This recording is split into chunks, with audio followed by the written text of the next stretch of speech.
আসাদুজ্জামান সরকার MP, উপস্থিত আছেন পত্নীতলা উপজেলা আওয়ামী লীগের সংগ্রামী সাধারণ সম্পাদক, পত্নীতলা উপজেলা পরিষদের সংগ্রামী সম্মানিত চেয়ারম্যান জনাব আব্দুল গফফার সহ পত্নীতলা উপজেলা আওয়ামী লীগের সর্বস্তরের নেতৃবৃন্দ, বিভিন্ন পর্যায়ের নেতৃবৃন্দ। সবসময় সুখের অবস্থা ছিল না। আমরা জানি সেই যখন প্রথম ইডেন গার্ডেনে যখন এই আওয়ামী লীগ প্রতিষ্ঠা পেয়েছিল, প্রতিষ্ঠা অধীন হয়েছিল, সেদিন কত সংগ্রাম, তারপরে ৭১-এর যুদ্ধ। উপস্থিত সুধীবৃন্দ, উপস্থিত বণিক ভাইয়েরা, শ্রমিক ভাইয়েরা, সাংবাদিক বৃন্দ, পুলিশ ভাইয়েরা, সরকার জানাই পৌর আওয়ামী লীগের পক্ষ থেকে প্রাঞ্জল অভিনন্দন এবং শুভেচ্ছা।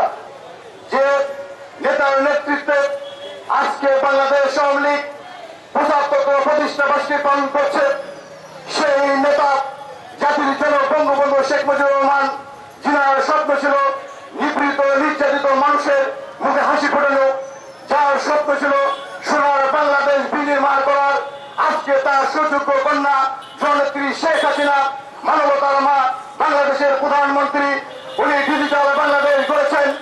উনি 2041 সালের মধ্যে স্মার্ট বাংলাদেশের যে স্বপ্ন দেখেছিল, সেই স্বপ্ন আসুন তার কন্যার মাধ্যমে আমাদের মাননীয় মানবতার মা প্রধানমন্ত্রী জননেত্রী শেখ হাসিনার হাতকে শক্তিশালী করার জন্য আজকের এই দিনে আওয়ামী লীগের পতাকা তলে আমরা ঐক্যবদ্ধ হয়ে আগামী দিনে তার স্বপ্নকে বাস্তবায়ন করি, স্মার্ট বাংলাদেশ করি।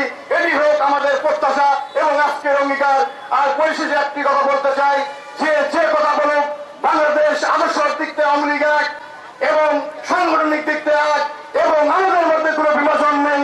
ভোট আসলে কোনো কর্মী কোনো পক্ষ নিতেই পারে, এটা জন্য গণতান্ত্রিক অধিকার।